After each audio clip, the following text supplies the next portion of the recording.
자, 지난 20일 온 국민을 충격에 빠뜨린 아버지가 아들을 사제총으로 살해한 사건이 벌어졌었죠. 그런데 사건이 발생한 지 일주일이 넘었지만 아직 살인 동기를 못 찾고 있습니다. 그렇습니다. 저 7월 20일 오후 30분경에 인천 송도에 있는 한 아파트에서 총성이 3발이 울렸습니다. 예. 내용을 보게 되면은 30대 아들이 60대 아버지를 위해서 생일 파티를 열던 중에 60대 아버지가 본인이 제작한 사제청기로 해가지고 총을 3발을 쐈습니다. 2발은 아들에게 맞았고 1발은 문에 맞았다고 하는데 그렇게 총을 쏜 뒤에 아마 총기 가지고 아마 그 며느리 같은 것도 위협을 했다고 합니다. 그런 뒤에 피의자, 즉 범인은 도주를 했습니다. 근데 그 당시에 그 며느리가 경찰에 신고를 했어요. 총을 쐈다 그래서 경찰이 직접 출동을 했습니다. 해가지고 피의자를 추적을 했는데 3시간 만인 21일 00시 20분경에 서울 서초동에 있는 도로에서 피의자를 검거를 했습니다. 긴급 체포를 했더니 조사 중에 피의자가 뭐라고 얘기했냐면은 내가 지금 우리 집에 사설 폭탄물을 설치를 했다라고 신설한 거예요. 경찰에서 깜짝 놀래가지고 경찰 특공대 폭발물 처리반을 그 집으로 보냈습니다. 도봉구 쌍문동에는 아파트로 보냈더니 실제로 들어가 보니까 그 안에 사설 폭발물입니다. 폭발물입니다. 폭탄이 아니고 폭탄물을 설치를 했는데 아마 그 인화물질 34리터 정도 상당히 큰 거죠. 거기에 중요한 거는 타이머를 설치를 했는데 그 타이머가 정오에 폭발하기로 된 거죠. 만약에 그 정오에 폭발했다고 한다면은 그 화재로 인해 가지고 엄청난 재산 피해하고 인명 피해가 날 건데 경찰에서는 안전하게 제거를 했던 것이죠. 그런데 이 아버지가 왜 총을 만들었냐 그러면 아들을 죽기 위해서 만들었지 않습니까? 그런데 이 총을 구입한 게 아니고 본인이 인터넷 같은 데서 부품도 구하고 직접 제작을 했었고 폭발물 같은 경우도 본인이 제작을 했는데 이 피해자 같은 경우에 군대에서 포병 근무를 했다는 거예요. 그러니까 어느 정도의 지식은 있을 거다라고 생각하는 건데 경찰에서 조사하는 중에 피해자들이 뭐라고 했냐면 이 60대 피해자, 즉 아버지죠. 아버지가 아들만 쏜 게 아니고 며느리라든지 거기 있던 손주들 2명 있었습니다. 그리고 외국인 가정교사가 있는데 그분들한테도 총을 쐈다, 아니면 쏘려고 했다고 해가지고 살인 미수죄를 적용을 했었는데 그러면은 경찰이 물어보겠죠. 범인한테. 물어봤더니 이 피해자는 뭐라고 하느냐면은 나는 아들만 살해하라고 시도했지 거기에 있는 다른 사람들은 살해할 의사가 없었다. 이렇게 진술하고 있습니다. 자, 뭐 계속 수사가 이어지면서 여러 가지 동기에 대한 분석들이 나오고 있어요. 유족 측에서는 뭐 가정부라는 사실이 아니다라고 반박하고 계시지만 뭐 생활비나 여러 가지 경제적 문제도 있다라고 얘기가 나오는데 프로파일러님께서는 어떻게 좀 추정하고 계세요? 본인이 주장하는 형태의 동기가 있습니다. 그런데 객관적으로 추정할 수 있는 동기가 다르게 설정될 수가 있습니다. 지금 이게 2가지가 충돌하는 부분 같습니다. 본인은 분명히 형량을 줄이려고 할 수도 있는 거죠. 나는 한 사람만 공격했다라고 하기도 하고 사실 뭐 폭발물 설치했다 하더라도 사실은 뭐 다른 것 때문에 했다 이 정도로 얘기를 하니까 이게 그의 주장과 실질적으로 전체적인 범죄의 스케치 부분을 좀 나눠서 봐야 될 것 같습니다. 제가 보기에는 아마 이중 동기 혹은 감춰진 동기가 있는 것 같다는 생각이 일단 들고요.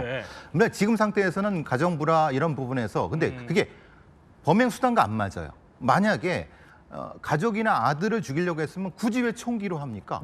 다른 거로 충분히 할 수 있고 또 목적도 더 할 수 있는데, 그러니까 뭔가 보여주려고 하고 소리 뭐 다양한 어떤 것들이 존재하는 것 같고 그러면은 지분에 폭발시키려고 했습니까? 그러니까 그게 안 맞지 않습니까? 그러니까 그이 맞는 거를 볼 때 제가 보기엔 감춰진 동기가 있을 것이다. 근데 표면적인 건 분명히 어떤 표면적인 불만은 있다. 근데 감춰진 건 다른 것이 있다. 그것이 반사회적인 건 확실하다. 거기까지가 지금 추정할 수 있습니다. 수사 상황이 또 진행 중이고 진실은 또 드러나기 마련이겠죠. 그런데 이번 총기 사건뿐만이 아니라요. 최근에 이런 가족을 대상으로 한 살인 범죄가요. 저희가 찾아보니까 해마다 늘고 있다고 합니다. 그러니까 2020년에는 203명이었던 게 183명, 193명에서 309명으로 피해자 수가 저렇게 늘고 있다는 겁니다. 그러니까 2023년 기준으로요. 살인 피해자 10명 중에 무려 4명이 가족에 의해서 피해자가 됐다는 겁니다. 그래서 지금부터는요. 이런 참혹한 가족 간 살인 범죄 도대체 왜 줄어들지 않는 것인지 또 처벌 등 법적 허점은 없는 것인지 실제 일어났던 사건 사례들을 통해서 저희가 하나씩 짚어보려고 합니다. 자, 첫 번째 사건 한번 보겠습니다. 바로 이 사건입니다. 그러니까 희대의 폐류나 박한상 사건입니다. 아직도 많은 분들이 저 이름 기억하고 있습니다. 손수호 변호사님. 네. 당시에도 사회적 충격이 굉장히 컸던 사건이었어요. 그렇습니다. 1994년에 벌어진 충격적인 사건인데 우리 사회에 준 충격이 굉장히 큽니다. 예. 여러 가지 요소가 있었어요. 우선 첫 번째는 아들이 부모를 살해했다. 우리 사회의 통념상 아들이 부모에게 이러한 흉악한 범죄를 저질렀다는 게 일단 네. 충격을 줬고요. 또한 두 번째는 부유한 집에서 태어났습니다. 그리고 전혀 아쉬울 게 없었어요. 그런데도 이런 일이 저질러졌다. 또한 세 번째는 그동안 이제 방탕한 생활을 했고요. 네. 돈도 많이 썼습니다. 그런 상황에서 오로지 돈 때문에 부모로부터 돈을 받기 위해서, 받아내기 위해서 살인을 저질렀다는 게 충격을 줬습니다. 또한 네 번째는 매우 잔혹한 범행 수법이었고요. 예. 아주 잔인했죠. 그리고 마지막 다섯 번째로는 범행 후에도 반성을 안 했어요. 계속해서 책임을 본인의 부모에게 돌렸거든요. 이러한 것들이 우리 사회에 큰 충격을 줬고 그러다 보니까 이제 물론 그 전에도 있던 용어였습니다만 예. 이 박하산 사건을 통해서 이 폐륜 범죄, 이 폐륜화라는 용어가 우리 사회에 더 널리 쓰이게 됐죠.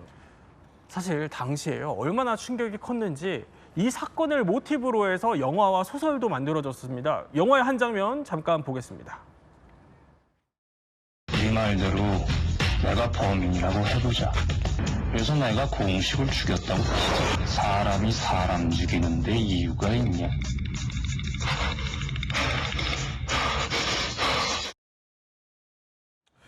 물론 뭐 영화라고는 하지만 살인자의 모습이라고 하기에는 좀 너무나 뻔뻔한 모습 속이었어요. 모습 영상을 보고 오셨는데 아니 그런데 당시에 이 박한상도 부모를 잃은 사람이라고 하기에는 좀 너무 뻔뻔하고 이상한 모습들을 보였다고요? 그렇습니다. 처음에 경찰에서도 당시에 예. 그 두 부부가 잔혹하게 피해를 당했는데 강도라든지 방아살이를 받았는데 사실은 이 부부가 다른 사람에게 원한 살인도 없고 또 종교적이기 때문에 종교적으로 사람들한테서 만났기 때문에 원한 살인 없었다고 합니다. 특별하게. 박한상 지금 모습인 거죠? 예, 그렇죠, 그렇죠. 그런 상황인데, 근데 이상한 거는 박한상이가 이제 모습이었었는데요.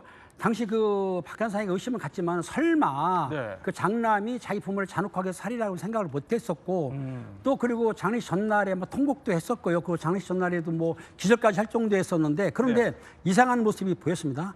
장례 절차를 진행하는 중에 네. 자기 친구하고 전화하는 도중에 뭐라고 했냐면 이 장례가 끝나게 되면 아버님 사업을 모두 팔아치우고 내가 외국에 가서 장사할 거야. 이런 식으로 했다는 거예요. 네. 좀 이상하지 않습니까? 이상하죠. 그리고 자기 여자친구하고 통화하는 중에 사람들이 보는데도 예. 그냥 크크 웃으면서 이런 모습을 보였기 때문에 아, 좀 이상하다. 이런 모습을 보였던 것이죠. 아니 그럼 그런 박한상이 어떻게 잡히게 된 거죠? 야, 잡히는 이유가 참 두 가지가 있었는데요. 예. 사실은 박한상이가 부모들은 다치고 사망했는데 특별한 상처가 없었습니다. 없었는데 의심을 갔었는데 그런데 박한상이가 부모들을 살해할 때 어떤 방법을 썼냐면은 네. 옷을 모두 벗었어요. 나체로. 아. 왜냐하면 옷에 혈흔이 튈 거 아닙니까? 그래서 네. 나체를 벗은 다음에 부모들을 살해하고 화장실에 가서 샤워를 했습니다. 그런데 여기서 간과한 게 있어요. 자, 온몸에 무슨 피는 닦아냈습니다. 예. 나중에 경찰관들이 이제 그 시험을 해봤더니 루비를 용액이라고 있어요. 이렇게 캄캄한데 뿌리게 되면은 혈흔이 있으면 빛나거든요. 화장실에 천지했어요. 그것도 못 채웠지만은 피가 튈 때 몸에만 튑니까? 머리카락에 튄 거예요. 자, 그런데 네. 병원에 갔는데 간호사가 보니까 머리에 상처는 없습니다. 예. 없는데 머리카락에는 피가 묻어 있어요. 오. 요 내용을 경찰한테 제보를 했었고 네. 또 그리고 박한상이가 범행을 할 때에 그 아버지를 알고 있는데 피해를 당하면서 박한상의 종아리 부분을 이빨로 물은 자국이 있는 거예요. 오. 그러니까 그 피해자가 물은 이빨이 자국하고 그다음에 예. 박한상의 머리에 있던 혈흔을 보니까 경찰에서는 아 이게 범인이다 싶어가지고 강렬하게 추궁했더니 그제서야 박한상이가 뭐라 그랬냐면 재산을 차지하려고 부모님을 살해했다고 자백을 했던 거죠. 정말 상속 때문이었던 거예요? 그렇죠. 그렇게 이제 된 거죠. 근데 이제 사실 일종의 표면적인 이유는 상속 때문이라고 저는 봅니다. 네. 그럴 수도 있다고 보는데, 근데 이제 문제는 그러기엔 너무 잔인해요. 그러니까 이제 일종의 그 당시에는 뭐 요즘은 통용되는 용어가 아니면 오렌지족이라고 네. 말하자면은 그 부모 재산에 겨워갖고 방탕하게 생활하는 어떤 특정한 집단을 얘기를 하는데 뭐 지금은 없어진 용어입니다만은 일종의 쾌락 살인 형태로 넘어든 것이 아닐까. 그러니까 자신의 어떤 범죄를 그런 쪽으로 해석하려고 하는 것이 아니었을까. 그러니까 네. 그 뒤로도 어떤 부모님에 대한 얘기라든가 이런 부분에서 뭐 후회라든가 이런 건 없는 상황에서 얘기되는 걸 봤을 때는 이것도 역시 감춰진 것은 그런 형태의 동기가 숨어 있지 않을까라고 생각됩니다. 당시에 저렇게 뭐 자식이 무섭다라는 기사가 나올 정도로 사회적인 파장이 컸는데 아니 붙잡히고 나서 사형을 선고는 받았어요. 근데 여전히 반성은 안 하고 있다면서요? 그 두 사람이 있습니다. 동생이 있습니다. 동생이 이제 면회를 갔었는데 극구 자기는 무죄다라고 얘기를 했는데 동생한테는 그래도 얘기를 그러니까 친동생이 있지 않습니까? 근데 얘기를 하지 않았기 때문에 그 동생도 다시 안 보려고 했고 오랫동안 그 박한상을 그 상당 교화위원이었던 분이 얘기하기에 아주 그 전혀 본인 예를 들면 본인 그 범행을 부인했고 억울함을 호소하는 걸 봤을 때 상당히 자신도 이건 포기해야 될 수밖에 없다라고 그렇게 한 대상이었습니다. 그렇군요. 자, 이렇게 박한상 사건이 어떻게 보면 대한민국의 가족 간 살인, 특히 폐륜 범죄를 각인시킨 사건이었다면요. 이번 사건은 가족 범죄에 대한 처벌 그리고 형량에 대한 좀 고민을 해볼 만한 지점이 있는 사건들입니다. 자, 제목 하나 보겠습니다. 보면은 손자가 아내를 10대 형제 친할머니 살해 사건인데 당시 상황을 담은 뉴스 보도가 준비되어 있습니다. 영상 한번 볼까요? 어두운 밤 골목길에 경찰차와 소방차가 도착합니다. 구급대원들이 내려 가정집 안팎으로 바삐 드나듭니다. 70대 여성이 흉기에 찔렸다는 신고가 들어온 건 오늘 오전 0시 10분쯤. 흉기를 휘두른 사람은 고등학생인 18살 큰 손자였습니다. 이게 어떤 사건이었죠? 그렇습니다. 2021년 8월 30일 날 그 두 명의 손자가 자기 친할머니를 잔인하게 살해한 사건인데요. 그 내용을 보게 되면은 그 112 신고가 들어왔습니다. 93세 먹은 할아버지가 신고를 했는데 손자들이 자기 아내를 흉기로 찔렀어요. 신고로 들어오니까 경찰에서 코드 제로를 발령한 다음에 현장에 갔더니 현장이 좀 참혹했습니다. 거실에 할머니가 쓰러져 숨져 있는 거예요. 그런 상황인데 그런데 병원에 옮겼습니다. 하지만은 곧바로 숨이 졌고요. 이제 다발성 장기 손상하고 과다출혈로 숨지게 됐는데 충격은 뭐냐면 그 살해한 범인이 18세 형과 16세 동생이 자기 할머니를 살해했던 것인데요. 형제들이. 사실은 그 형제들이 부모가 이혼하는 바람에 이 할머니 할아버지가 10년 동안 애를 키웠던 거예요. 기초생활수급 그 돈을 받아가지고 키웠던 건데도 불구하고 이 두 형제가 할머니를 살해했는데 여기서 충격적인 게 있습니다. 어떤 거죠? 그 18세문 형이 할아버지한테 뭐라고 했냐면요. 할머니도 갔는데 할아버지도 같이 갈래? 이렇게 협박을 하니까 마침 동생이 형을 말리는 바람에 할아버지는 살아당하지 않고 살아남았던 것이죠. 그렇군요. 아니 그러니까 10년간 키워준 할머니를 손자들이 잔혹하게 숨지게 만들었다는 겁니다. 그러면 이유는 뭐였답니까? 그렇습니다. 이유를 경찰이 조사해 봤더니 할머니의 잔소리 때문에 그만 할머니를 살해했다고 하는데요. 잔소리 내용이 일반적인 겁니다. 특이하지도 않는데요. 게임만큼 공부를 해라. 커피를 좀 마시지 마라. 그리고 뭐 결정적으로 뭐라 했냐면 20살이 먹으면 나가서 독립해라. 이 말을 했다는 겁니다. 그 말을 들은 이제 상당히 이제 스트레스 받았는지 모르겠지만 형이 사건 하루 전에도 할아버지가 급식하도록 음식을 사 먹으라 그리고 나이 먹으면 20살 되면 나가란 말에 격분을 해가지고 이 형이 동생한테 문자를 보냈습니다. 할머니를 죽일래? 물어봤더니 그 동생이 괜찮아 맘대로 해 이렇게 했던 거예요. 그랬더니 이 형이 인터넷을 검색을 했습니다. 검색하면 거기 보니까 사람을 단숨에 죽일 수 있는 방법을 연구를 했어요. 그걸 보고 한 2시간도 되지 않아가지고 형과 동생이 그만 할머니를 잔혹하게 흉기로 살해했던 것이죠. 아니 뭐 잔소리 때문이라는 이게 말이 됩니까? 절대 이해가 안 되는 부분인데 손소 변호사님, 그럼 제대로 된 처벌은 좀 받았나요? 네, 우선 직계 존속인 할머니를 살해했기 때문에 보통 살인이 아니라 존속 살해죄가 적용됐고요. 범행 자체는 다 시인하고 자백했습니다. 그래서 검찰이 구형을 이렇게 했습니다. 비록 만 19세 미만이라 소년이긴 하지만 형에게는 무기징역 그리고 동생에게는 장기 12년에서 단기 6년의 부정기형을 구형을 했는데 선고된 거는요. 1심에서 형은 징역 12년에 장기 12년, 단기 7년 형이 선고됐고 그리고 또 동생은 징역 2년 6개월에 집행유예 3년입니다. 즉 동생은 풀려난 거예요. 그래서 아니 검사는 굉장히 중한 형을 구형했지만 1심에서는 상대적으로 그것보다 낮은 형이 선고됐습니다. 법원이 밝힌 양형의 이유는 이렇습니다. 우선 우발적인 범행이다. 즉 할머니가 어떤 그런 잔소리 또는 이런 이야기 질책을 하자 우발적으로 격분해가지고 범행한 것이고 또한 배경을 살펴보자는 거예요. 불우한 가정 환경으로 마음의 상처를 입어서 균형 잡힌 인격이 형성되지 못했다. 이게 타고난 악성은 아니다라고 본 겁니다. 그렇기 때문에 교화 개선의 여지가 있다라고 봤는데요.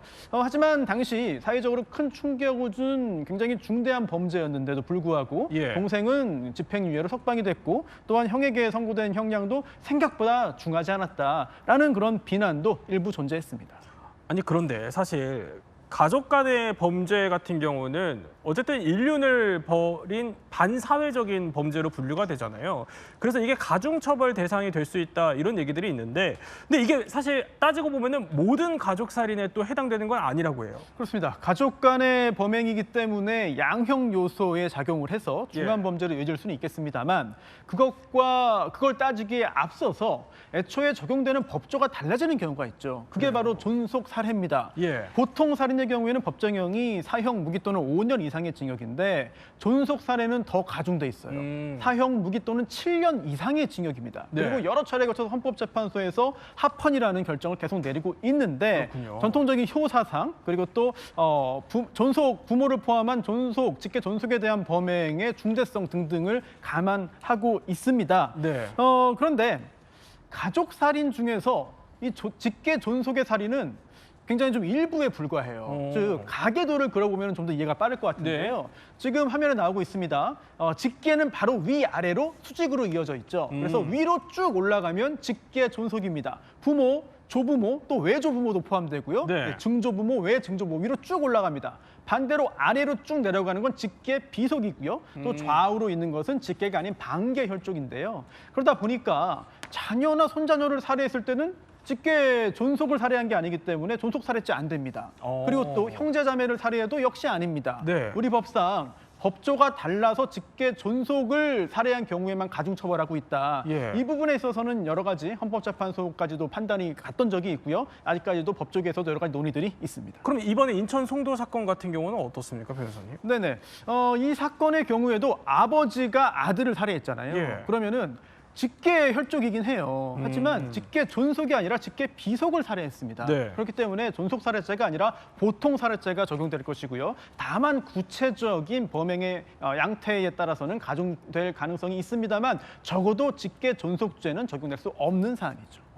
그래요? 아니 그럼 배상훈 프로파일러님 사실 그러니까 부모가 자식을 숨지게 할 때는 가중처벌 대상이 아니라는 거잖아요. 이건 어떻게 받아들여야 되는 거죠? 말하자면 우리나라의 전통적인 유교 사상 관련된 부분이 있는데 범죄학적으로는 전혀 맞지가 않습니다. 거꾸로 됐습니다. 범죄학적으로는 실제로는 유전적 근친도에 따라서 더 위험성이 높다고 하고 더 가중 처벌을 합니다. 그러니까 말하자면 반대인 경우죠. 왜냐하면 자신의 보호 아래 있는 사람을 살해를 하면은 더 위험성이 높다고 판단하는 거죠. 말하자면 유전적인 어떤 근친도가 아니라 어떤 생활 속에서의 위험들을 따져갖고 처벌하는 게 서구의 범죄의 흐름입니다. 그러니까 나랑 얼마나 가까운 유전적이 아니라 생활 속에 가까웠는데 그걸 배신한 사람은 더 위험하게 처벌해야 된다라고 하는 것이 보통 이게 상식에 맞는데 우리는 그냥 유전적인 부분 그것도 맞지 않는 어떤 위아래로만 따져보니까 실제로는 현대의 가치로는 사실은 범죄하고 잘 안 맞는 겁니다. 자, 그러면 또 하나 준비되어 있습니다. 가족에 대한 어떻게 보면 좀 지나친 통제와 억압 그리고 과도한 책임감이 불러온 안타까운 범죄가 하나 있습니다. 자, 마지막 사건 한번 보겠습니다. 자, 집착이 불러온 비극, 그러니까 전교 1등의 어머니 살해 사건입니다. 이게 굉장히 많은 분들이 또 기억을 하실 텐데 배상훈 프로파일러님, 이게 공부를 잘하던 모범생이 어머니를 살해해서 좀 충격을 줬던 사건이었어요. 그런데 또 충격적인 거는 근데 그 어머니의 과도한 성적에 대한 집착 부분이 가장 위험했던 부분이었던 거죠. 그리고 그 과정에서 상당히 심각한 형태의 학대라고 할까요? 상당히 위험한 방식의 공격 방식이 있어갖고 그것이 더 충격적이었는데 사실은 성적 지상주의라고 할 수도 있는 부분인 거고 또 하나는 반대로 그 아들이 어머니의 그 사체를 오랫동안 했던 부분 때문에 사실 굉장히 논란이 많은 사건이었습니다. 자, 그런데요. 또 안타까운 범죄가 하나 더 있습니다. 김은혜 팀장님. 바로 이걸 빼놓을 수 없을 것 같습니다. 가족을 향한 간병 살인인데 그러니까 치매나 좀 보통 이렇게 힘든 질병에 걸린 가족들을 간호하다가 지쳐서 숨지게 하는 경우들이 종종 발생을 하거든요. 그렇습니다. 지금 보면은 국내 그 간병살인 같은 경우에는 2007년부터 2023년까지 총 228건이 발생을 했습니다. 근데 2000년대에는 평균 한 해 평균에 보통 5.6건에 불과했는데 2020년대에 들어서는 한 해 평균 18.8건, 즉 3배 이상이 늘어난 것인데요. 이 중 자녀가 부모를 살해하는 친자 간병 살해라고 부릅니다. 이거는 96건으로 42.1%를 차지했고요. 이어 부부 간병 살인이 72건에 31.6%, 그다음에 장애 자녀 간병 살인이 44건에 19.3% 정도를 순서가 있습니다. 그런데 알다시피 이 문제는 뭐냐면 간병하기가 상당히 어렵지 않습니까? 그러다 보니까 고양시 같은 경우는 80대 여성을 살해한 남편과 아들이 한강에 투신한 적이 있습니다. 그러니까 얼마나 간병하기가 힘들었으면 참지 못하고 간병인을 살해한 다음에 간호받는 사람을 본인들이 자살을 했겠습니까? 극단적 선택을 한 것이죠. 그리고 또 80대 여성 같은 경우는 10년부터 막 지병을 앓고 있다고 하는데 그러니까 이제 거동도 못하고 또 병실에 있으면서 움직이지 못하니까 실제적으로 그 80대 남편하고 50대 같은 경우에는 상당히 요양이 힘들었던 것 같아요. 그러다 보니까는 그리고 또 간병하다 보면은 소득이 적은 사람들은 상당히 경제적으로 힘들다 보니까는 이런 상황에서 힘드니까 간병살인을 하기 때문에 실제적으로 간병살인은 본인들이 책임이냐 사회적인 책임이냐 문제가 있긴 있습니다. 어찌됐든 간에 내용을 보게 되면 뭐 어느 분은 또 아버지를 병원 퇴원시킨 다음에 약을 안 줘가지고 일주일에 안 주고 그냥 방치해가지고 살해를 한 적도 있고 이러다 보니까 아마 나중에 이제 뭐 백 교수님 말씀드리겠지만 본인들이 책임일 수도 있지만 가정적인 문제가 아니고 사회에서도 이런 분들에게 어떤 조치를 취하든지 해야 될 거 아니냐 이렇게 지금 보고 있는 것이죠. 손수 변호사님, 사실 동기가 좀 안타까울지라도 사실 이런 부분들은 어쨌든 타인의 생명을 앗아간 범죄 아니겠습니까? 그렇습니다. 그러한 평가를 피할 수가 없죠. 법적으로 다양한 쟁점들이 있는데요. 우선 첫 번째는 이게 직계 존속에 대한 간병살인도 있고 또 직계 비속 또는 배우자에 대한 간병살인도 있습니다. 또 간병살인 중에 일부는 그래서 존속 살해가 되기도 하는 것인데요. 또한 두 번째는 살인의 고의가 인정될 것이냐. 그냥 유기에서 사망을 한 유기치사의 경우와 나누어야 되는, 구분해야 되는 경우도 있겠고요. 그리고 또 하나는 양형 사유입니다. 이 간병 살인의 경우에는 판결문을 보면 굉장히 좀 마음이 아파요. 그래서 살인에까지 이르게 된 그 과정들이 굉장히 자세하게 쓰여 있기도 하거든요. 게다가 간병을 오랜 기간 하다 보면 지칩니다. 신체뿐만 아니라 정신적으로도 충격을 받고 정신적으로도 약해지고 또한 이제 일종의 질병 또는 질환이 나타나는 경우도 있습니다. 그래서 심신미약이 인정되는 경우도 적지 않은데요. 또 하나 중요한 게 유족들이 있잖아요. 그런데 유족들이 가해자의 가족이기도 하고 또 피해자의 가족이기도 합니다. 그러다 보니 이 사건 수사와 재판이 진행되면서 그 다른 가족들 역시 죄책감을 갖는 거예요. 이런 부분들까지 굉장히 좀 종합적으로 작용하는 게 바로 이 간병살인 사례들입니다. 자, 배상원 프로파일러님, 우리가 쭉 이렇게 가족 간의 범죄를 유형별로 좀 살펴봤습니다. 재발하지 않기 위해서는 어떤 대책이 좀 필요하다고 보세요? 아무래도 사회적 지원 체계가 필요하겠죠. 가족이 가족을 직접적으로 이제 본인의 노동력으로 하는 것이 아니라 중간에 간병 관리사라든가 이런 제도가 필요한 거고 중간에 이제 그것이 공적인 어태의 접근이 필요한 부분인 거고 심리적으로도 그것을 완충시켜 줄 수 있는 전문적인 접근이 반드시 필요한 부분이 있는 거죠. 네, 세 분과 함께 가족 간 비극, 존비속 범죄의 민낯에 대해서 한번 살펴봤습니다.